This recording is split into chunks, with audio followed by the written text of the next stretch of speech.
Tonight, questions over care. Our family deserves a full understanding of what happened. A Manitoba family demands answers after a 9-year-old girl dies after breaking her arm. Also tonight, new details in a dramatic hostage-taking in Winnipeg. What we're learning about the victims and the series of events that ended in a fatal shooting. Plus, I don't have the equipment, I don't have the heavy equipment to do it, and it's not my responsibility. Why one man is at odds with the city over an untrimmed boulevard and the cheeky way he's attracting attention to the issue. CTV News. Live from downtown Winnipeg with Marilee Caruso. Good evening. Thanks for joining us. A Manitoba family wants to know why their 9-year-old child died days after they say she broke her arm in a sledding accident. Tonight, relatives are questioning the treatment Mary Bull Sinclair received at Dauphin Hospital. They say Mary was in a lot of pain and was sent home after 2 trips to the emergency room. Standing by live with the details is CTV's Jeff Keel. Jeff, what is the health minister saying about this? The minister says the case is being investigated by the medical examiner and the RCMP. 9-year-old Mary Jeanette Miley Bull Sinclair's family says she broke her arm sledding. She died 5 days later. Now, her loved ones want answers into her death. Never did we think this activity would end in tragedy. From Ochi-Chaco-Sipi First Nation, Mary's family says on March 16th, she broke her arm in a tobogganing accident. And it sounded serious. An ambulance came to get her. The paramedics told Mary's mom to get ready for a potential trip to Children's Hospital in Winnipeg. Instead, they say she was sent to Dauphin's Regional Hospital, where her arm was put in a sling, not a cast, and she was sent home. But the pain was so bad, they say Mary had to sleep sitting up. The family says a couple days later, she returned to the hospital, only to be sent home again with Tylenol and Advil. She stayed home in pain. Mary and her mother, Serena, cried together. Then on the 21st, they say Mary's chest appeared discolored, and she was sleeping on her broken arm. Her mom checked on her. This is when she cried out for help as she noticed Mary's fingers were turning purple and fluid was coming out of her mouth and her nose. An ambulance was called, but it was too late. The family says they are speaking out to get answers about her treatment.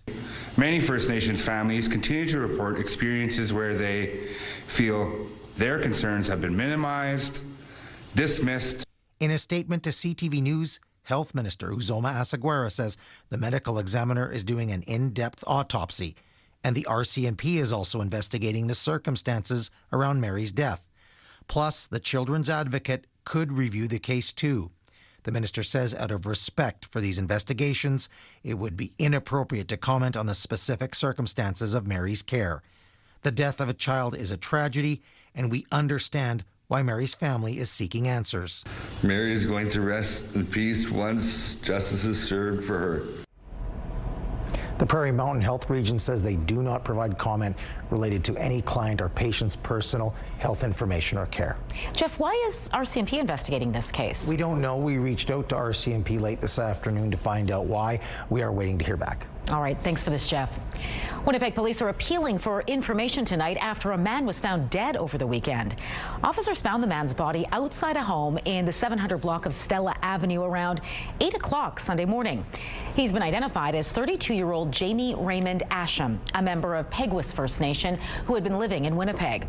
Police were unable to say how he died, but his death is considered suspicious and the homicide unit has taken over the investigation.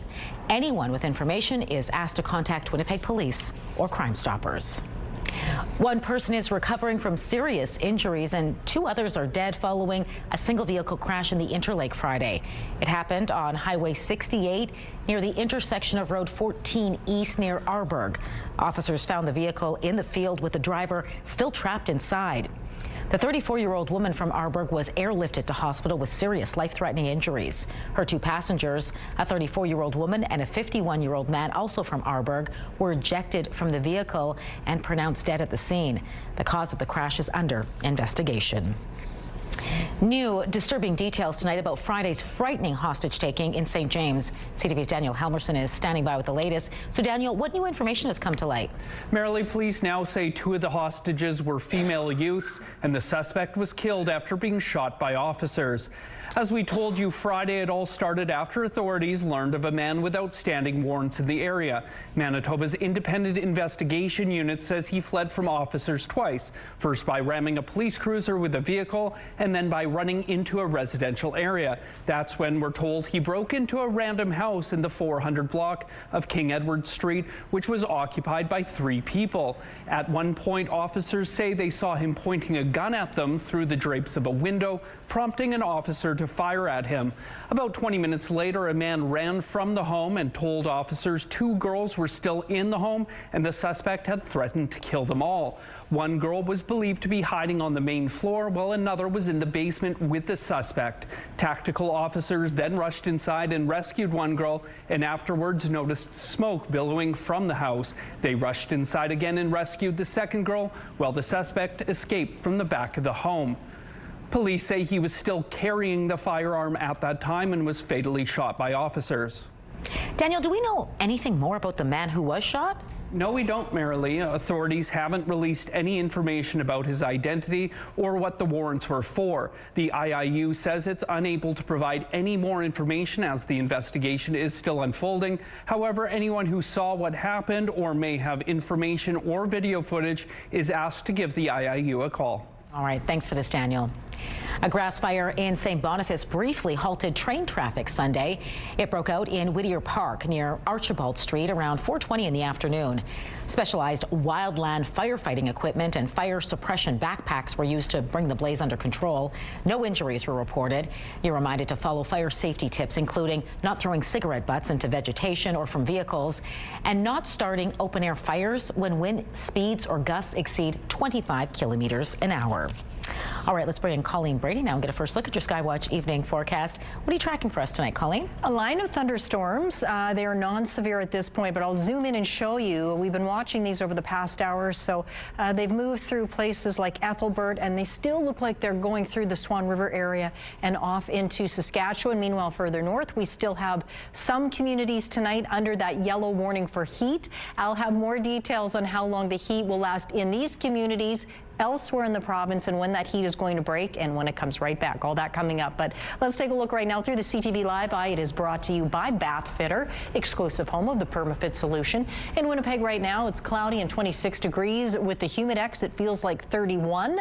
The winds have calmed down considerably over last hour, now at 18 kilometers an hour coming from the south-southeast. The pressure's rising and the humidity right now, Marilee, is 54%. Thanks, Colleen. RCMP are investigating the death of an 18-year-old man in northern Manitoba over the weekend. Mounties were called to a home in the community of Lynn Lake early Saturday morning for an unresponsive man. He was brought to the local nursing station where he was pronounced dead. Mounties say they were initially told he had been seriously injured in an ATV crash, but their investigation determined that was not true, and his death was the result of a homicide. Lynn Lake is located some 230 kilometers north of Flin Flon near the Saskatchewan border. A subsidiary of Tesla is taking the Manitoba government to court over its exclusion from the province's electric vehicle rebate program. Tesla Motors Canada ULC filed a notice of application on Friday in the King's Bench of Manitoba. It alleges the exclusion is unreasonable and procedurally unfair and inconsistent with the program's objectives. The filings say the exclusion has unfairly and unreasonably deprived Manitobans who purchase qualifying Tesla vehicles of at least $560,000 in lost rebates. The company is asking the court to set aside the exclusion, order respondents to remove all references to it from its website within 14 days, and declare Tesla purchases which would have otherwise have qualified under the program remain eligible. It says Tesla Canada has suffered substantial and unjustified harm, including lost market share and reputational harm. CTV News reached out to the province. A spokesperson declined to comment, saying the matter is before the courts. A new report finds Manitoba is faring better than its prairie counterparts in managing poverty, despite some serious gaps in areas. A C- from a D-. means that there's been progress. That's the overall grade Food Banks Canada gives Manitoba in its 2026 poverty report card. Improvements, as you heard, were made in income spent on fixed costs and housing affordability. The 37% of Manitobans who felt worse off than last year is also a bit of an improvement from the 41% who felt that way in 2025. However, Manitoba does not fare well for food insecurity or its poverty rate. Accessing health care, along with government supports which don't keep up with inflation, were also noted as negatives. The province received an F grade on all of those fronts. Still, the majority of folks that are accessing our services are accessing employment and income assistance rates, which is a social safety net that is provided by the government that's still inadequate. That's one of the areas Harvest Manitoba and Food Banks Canada is calling to see some change. Canada was given a D+ overall grade, while Quebec received the highest provincial grade with a C. Summer is here, and for many that means it's time to get the lawnmower back in action. But one Bridgewater resident is vowing not to mow his nearby boulevard. Instead, he put up a sign declaring it is a botanical garden. Live at that location tonight is CTV's Harrison Shin. So Harrison, what does the city think about this? Is it considering this an actual garden? Well, Marilee, unlike the sign over here, no, not in the city's perspective. This is a boulevard grass. However, the resident is saying that he can't really mow the boulevard over here because the city is not maintaining it properly. Alex Hames has been living in Bridgewater since 2008, right next to what he calls a botanical garden. I decided that the only way that left in my hands is to protest, and this is my this is my way to protest. Hames says the reason he calls it a garden is because he hasn't mowed it in a while, but he says that's completely the city's fault. If I will run my lawnmower, it will stuck. It will not work. Hames says the ground of the boulevard got packed due to the weight of heavy machinery from nearby construction, and he doesn't have necessary equipment to level the surface out. And even if he did, he says it isn't his responsibility. City expect me to mow the lawn when there is uneven ground, like from here to here. Hames says he contacted area councillor Janice Lukes and 311 to deal with the issue, but he says nothing has been done to level the boulevard. When that's done, he says he will be more than happy to mow it. I hope the botanic garden will not last for long after this interview. Now, we did just learn that there has been some kind of a movement on the boulevard from the city. It's probably not what Hames was looking for. He was just given a ticket from a city bylaw enforcement officer for failing to mow the boulevard grass. Yikes. All right, Harrison, what are the rules when it comes to mowing boulevard grass? Well, according to the city's bylaws, if a boulevard is over 20 feet wide, then the city will mow it. If it's under the 20 feet, then it is the homeowner's responsibility. And if the homeowners don't mow the boulevard grass, then they can be fined up to $1,000. Yeah, proof that those fines are handed out. All right, thanks for this, Harrison. A firefighter was taken to hospital while battling an overnight blaze in southwest Winnipeg this weekend. The city says crews were called to a commercial building in the 1500 block of Seal Avenue around 11 Sunday night. That's near the corner of McGillivray Boulevard and Waverly Street. They managed to get this fire under control within about 4 hours, but at some point a firefighter was taken to hospital in stable condition. The cause is under investigation. Still to come tonight, the opposition leader calls for an emergency debate over the country's technical recession. Mark Carney has created the only G7 economy in a recession. He is hiding from accountability. How the Liberals are responding and what economists have to say when we return. Canadian postal workers have approved a new contract. After more than 2 years of labor disputes, they voted overwhelmingly in favor of a new tentative agreement with Canada Post. 55,000 workers voted more than 85% in favor of the 5-year deal. The contract includes wage increases of 6.5% and 3% in the first 2 years. Turning to the markets now, crude oil jumped $4.80. The loonie dropped to 72.27 cents U.S. Gold futures lost over $86. The TSX slipped 34 points. The Dow Jones added 46 points, while the Nasdaq jumped 114 points. A vacant house fire in Winnipeg's Spence neighborhood is under investigation tonight. It broke out at a home in the 500 block of Sherbrooke Street at 6:30 Sunday morning. Some flames could be seen coming from the structure, as you can see, and the aftermath left the side of the house almost entirely charred. Crews had to switch between offensive and defensive strategies to fight this fire,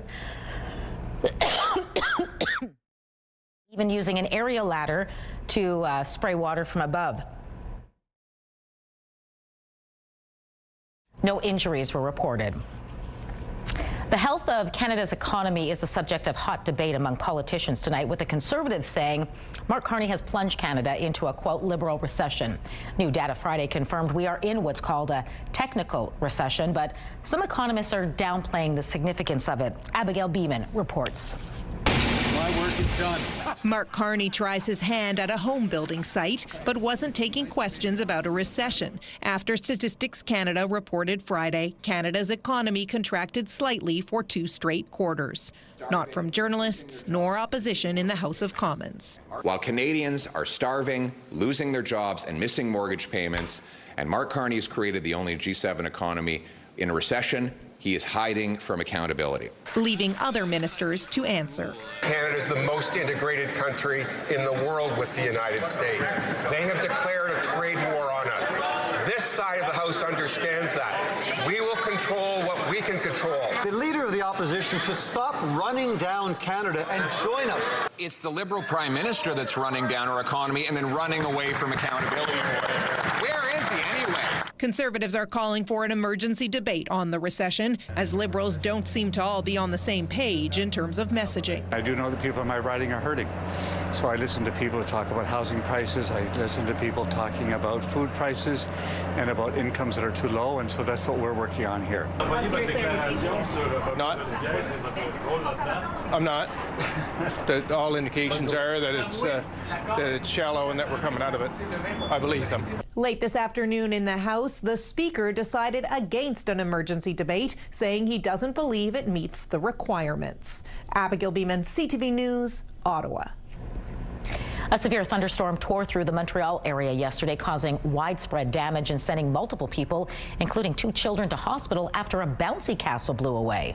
Up high, at least 40 feet, I would say, and it was like just turning up in the air, and then all of a sudden it ended up all the way down there on the floor, so everybody ran to open it up because there were children inside. 6 people were injured when the inflatable play structure was picked up and tossed by sudden strong wind. A 3-year-old girl was rushed away by ambulance in critical condition. Elsewhere in the city, no injuries were reported after that tree, you say, was blown over, crushing a car. Confusion tonight over the state of peace talks between the U.S. and Iran. President Donald Trump says the talks are happening at, quote, rapid pace, while state media in Iran says they have been suspended. Iran reportedly halted the talks over Israeli strikes in Lebanon and the expanded ground incursion into the country. Tehran says Israel's actions violate the ceasefire. A warehouse explosion has killed at least 55 people in Myanmar. The rebel group controlling the region says explosives stored for mining operations ignited, causing the massive blast. Video from the scene shows a vast crater and widespread destruction. More than 100 homes are damaged in the area. A majority, or back here in Winnipeg, I should say, a majority of drivers stopped as part of the Don't Drive High campaign earlier this year were impaired. That's according to a new report which says during the campaign in the first 4 months of the year, Winnipeg police conducted 258 stops, which resulted in 112 drug screening tests. It says 63% of those tests were under the influence of drugs. Police also reported 74 drug-impaired driving offenses during the first quarter and 175 alcohol-impaired offenses. Meantime, Winnipeg police were involved in fewer use-of-force encounters and shootings last year.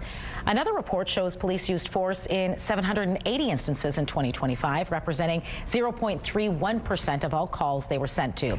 That's 30 fewer than the 5-year average and the lowest rate since 2021. Officers were also involved in 2 shootings, resulting in 1 fatality. That's compared to a 5-year average of 4 shootings and 3 fatalities. Both reports will be presented at Friday's police board meeting. The city is recognizing Princess Otto's contributions to Winnipeg with an honorary street renaming. 2, 1. Mayor Scott Gillingham announced an honorary street name of Princess Otto Way Saturday for Panet Road between Nairn Avenue and Mission Street.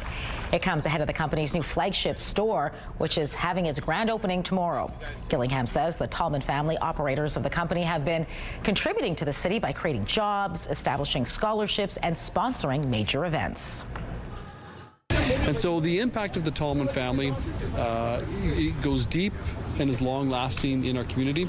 And by naming this street Princess Otto Way, it's just a small way to acknowledge their great contribution. The city's honorary street name does not replace the official street name, but is an addition. I was blown away at how many wasps, large wasps, I found. Have you heard the buzz? Well, you're not mistaken. Wasps are out early this season. We'll explain why when we return. If this heat wave has been a little much for you, well, you'll get a break for a few days. If you like the hot weather, don't worry, that's returning as well. Wednesday, showers in the city, 22 degrees, just 19 by Thursday under a mix of sun and cloud. Then we start to ramp things back up again by Friday, up to 22. And then heating up by the weekend, sunshine Saturday and Sunday, hot highs, 27 Saturday, up to 31 by Sunday.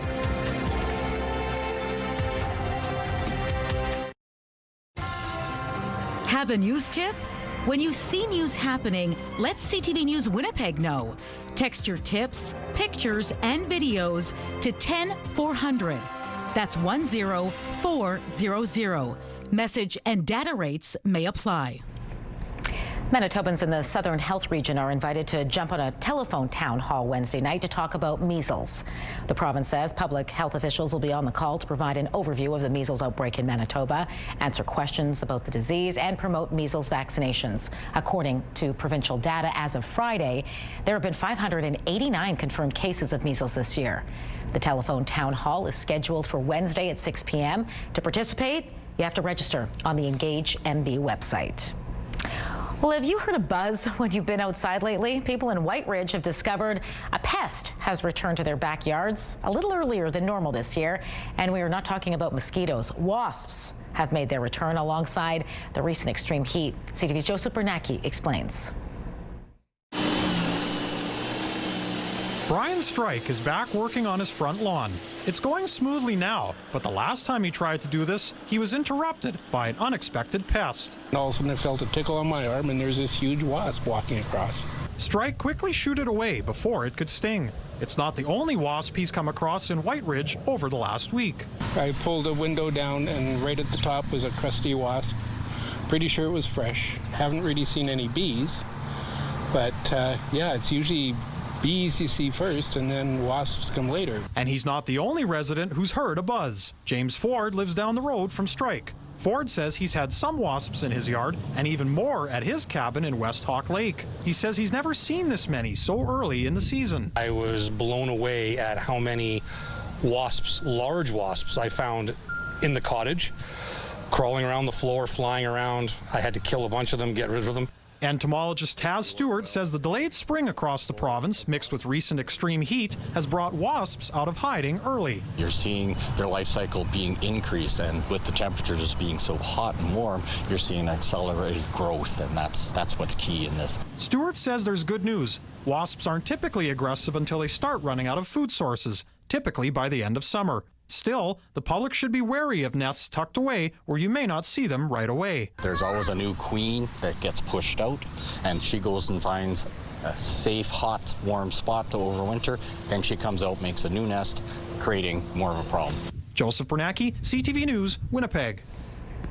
Wildlife Haven Animal Hospital is close to capacity when it comes to baby bunnies, and not all of them should be there. The nonprofit says while Manitobans' intentions are good, often the bunnies are not abandoned or orphaned, and bringing them in for care is actually separating them from their mothers. Wildlife Haven says just last week its medical team examined a litter and found their stomachs were full of milk, meaning they had been fed just hours before. The organization wants you to know most mothers leave their nest during the day in order to keep predators from spotting their babies. They only visit at dusk and dawn. Once we get the bunnies in our care, they're with us for 3 to 4 weeks, and they require, depending on the age, they require maybe 5 to 6 to maybe even 7 feedings per day. So it's taking a lot of staff resources just to feed these bunnies. And rabbits, because they're a prey species, they're a very stressed animal to begin with. So in care with humans in this environment, it can be very stressful for the animal themselves. The organization says you should only intervene if babies are visibly injured or cold, you know for a fact their mother is deceased, or if a domestic pet dug up the nest. If you're unsure, you can always contact Wildlife Haven to help figure it out.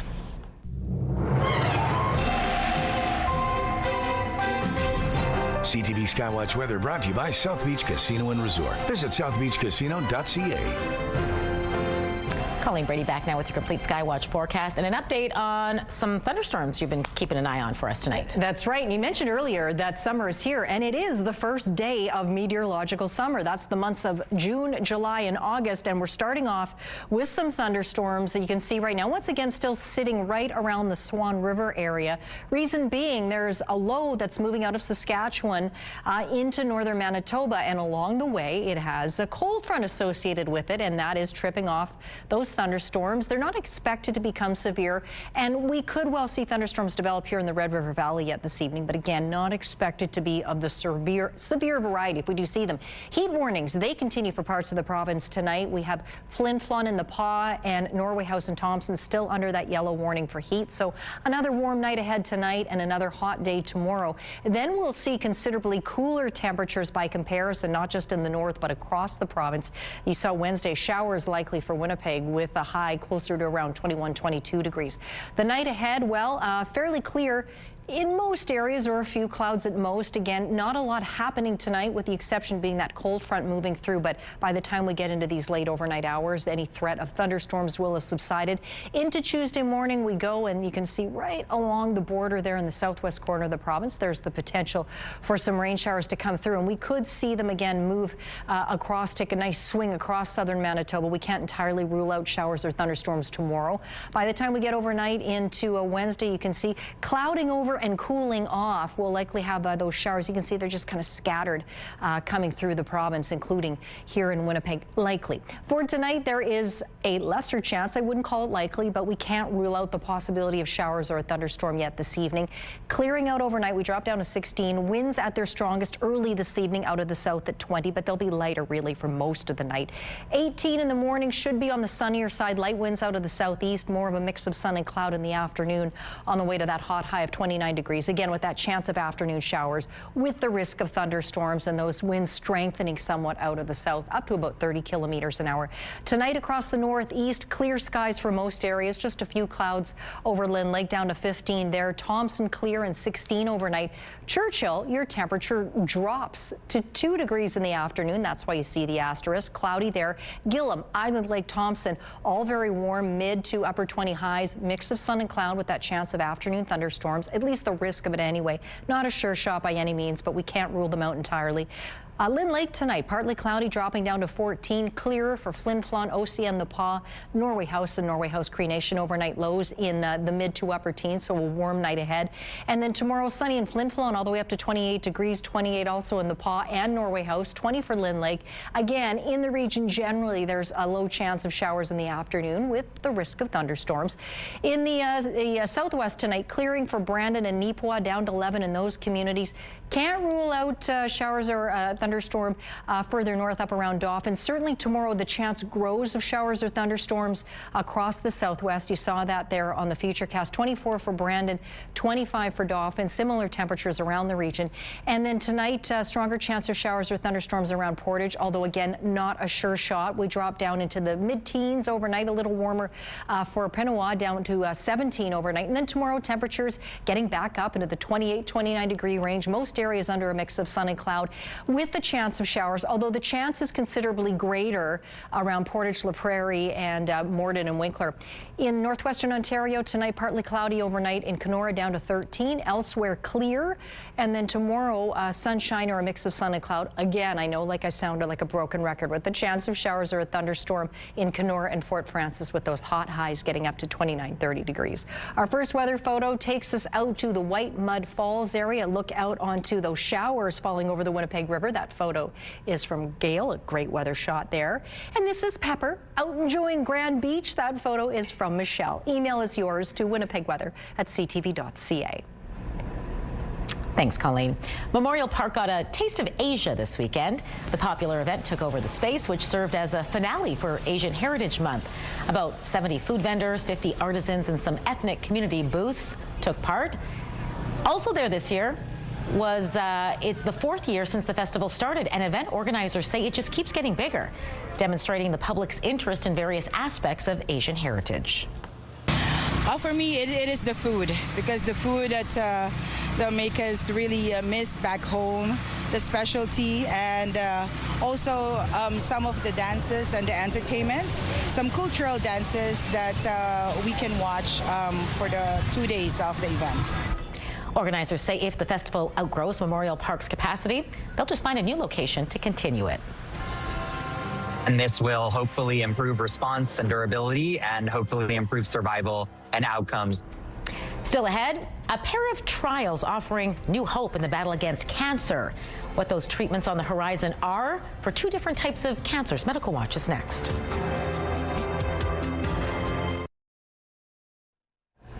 As the Ebola outbreak abroad continues to grow, Canadians are becoming more concerned. Infectious disease expert Jason Kindrachuk was in the DRC for last year's outbreak and joins me now to discuss the challenges ahead. Jason, good to speak with you.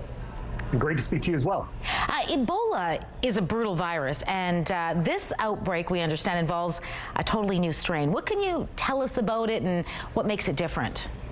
Yeah, so when we think about Ebola viruses, what we have to appreciate is it's actually, really a genera of different viruses. So we have 6 different Ebola virus species.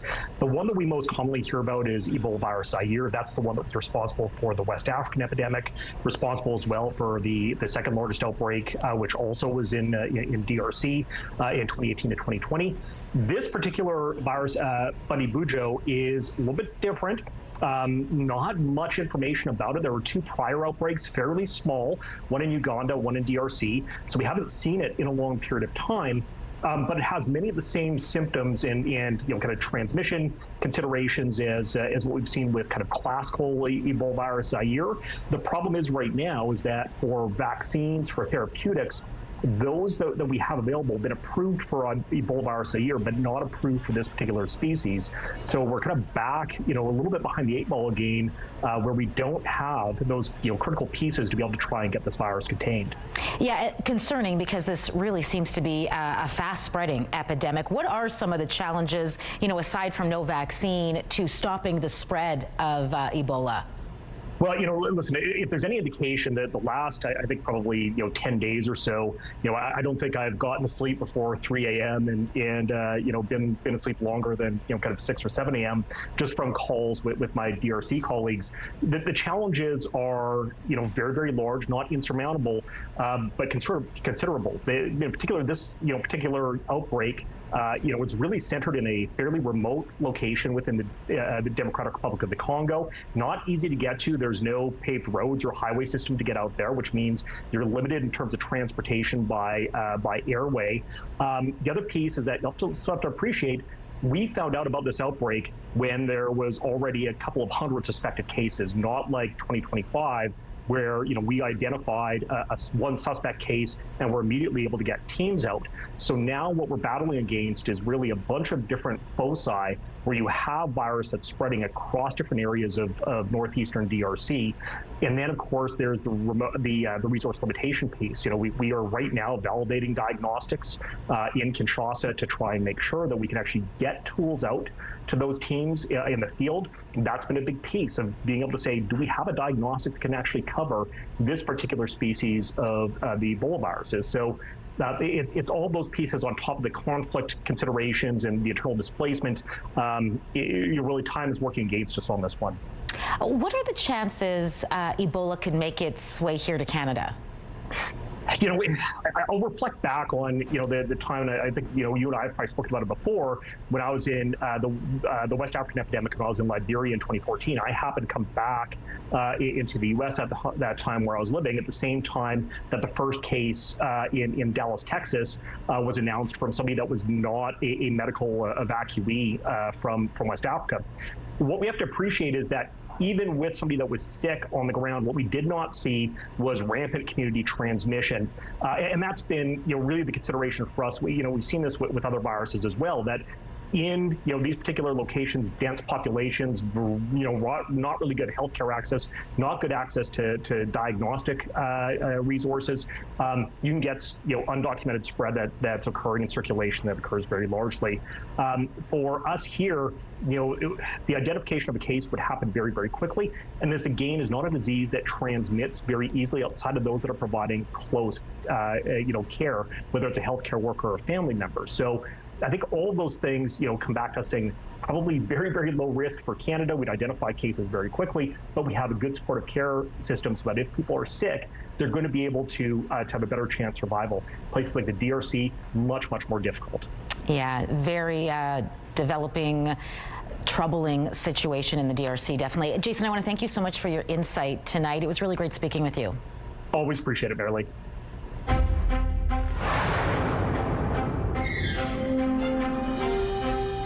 Doctors in the UK are praising the trial results of a cancer treatment which has managed to eliminate entire tumors in some patients.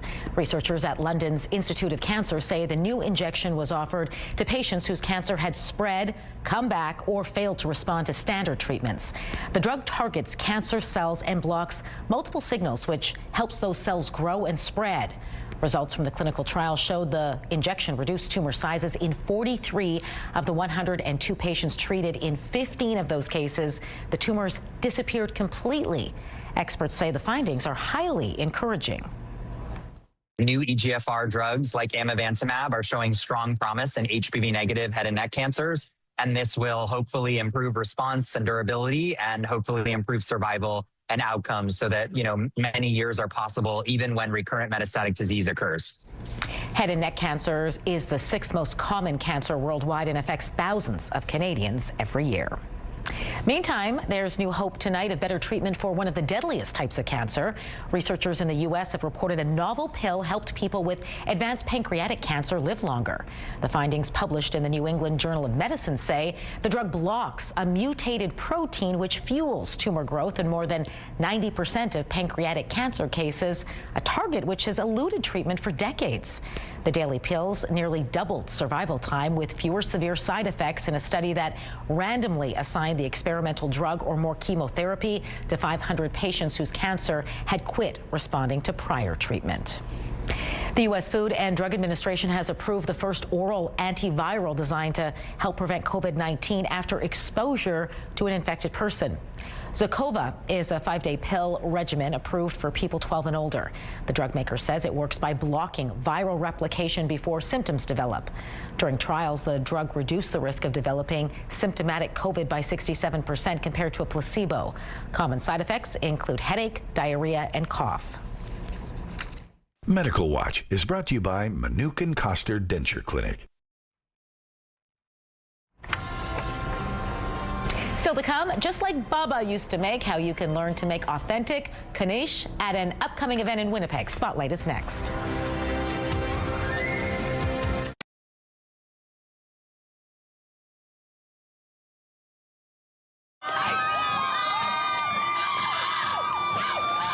Winnipeg shows its pride. The annual Pride Parade takes over downtown Winnipeg this Sunday, and we want to take you there. Join me, Colleen Brady, and Catherine Dow, along with our friends from 103.1 Virgin Radio, as we bring you all the colorful floats, conversations with people along the parade route, and much more. You can join us online by visiting ctvnewswinnipeg.ca, beginning at 11 a.m.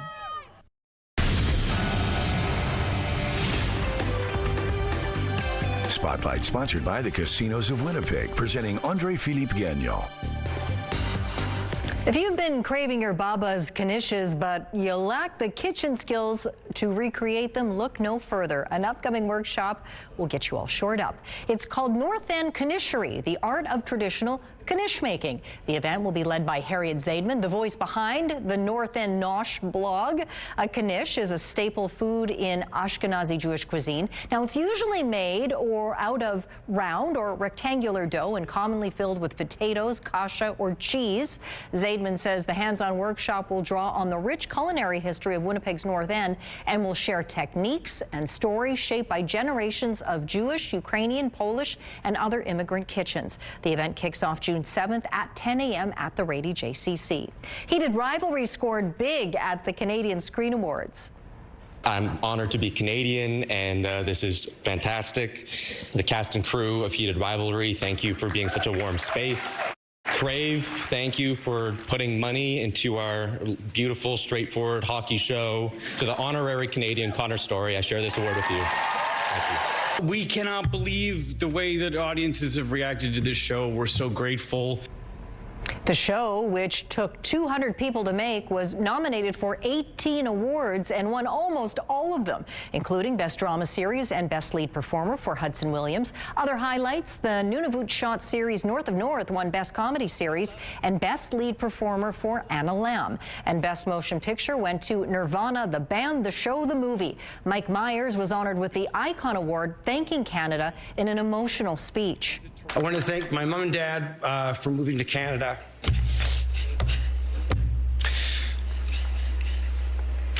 And for stressing the importance of being silly. I want to thank the Canadian taxpayer, 40 million people behind me. I want to thank the Toronto Transit Commission. I want to thank, it's a better way. I want to thank Scarborough for teaching me the 3 F's. When to fight, when to be funny, and when to flee. And I just want to say, Canada, I don't know what to say, dude. I'd literally be nothing without you. And Eugene Levy gave a tribute to his friend Catherine O'Hara. It was who she was as a person that endeared her to millions. For me, she was the one person I spent the most time working with over our 50-year careers, and that is something I take great pride in being able to say. Catherine O'Hara died January 30th. A surprise hit at the box office that not even the studio which produced it had predicted. Backrooms, based on an online urban legend, claimed the top spot. It's like a maze. It just goes on and on. Sometimes I'm scared I'll get lost. It's been a few years since an internet forum spawned the idea of the backrooms, imagining an alternative dimension of empty rooms where something spooky is afoot. A24's take on the psychological thriller scared up more than $82 million US in its debut versus its predicted $55 million. Meanwhile, Obsession kept its grip on second place with another $26.4 million in ticket sales across North America. Star Wars, The Mandalorian, and Grogu plummeted a historic 69%, earning just $25 million. Your Monday primetime lineup starts with The Big Bang Theory and Hockey Fanatics at 7. Following at 8 is The Quiz with Balls. And The Rookie wraps it all up at 9. It's all right here tonight on CTV. It's incredibly meaningful for people to be able to be open. Still to come, hundreds march to raise awareness and funds in the fight against MS. How much money the event was expected to bring in and what it means for those with the disease when we return.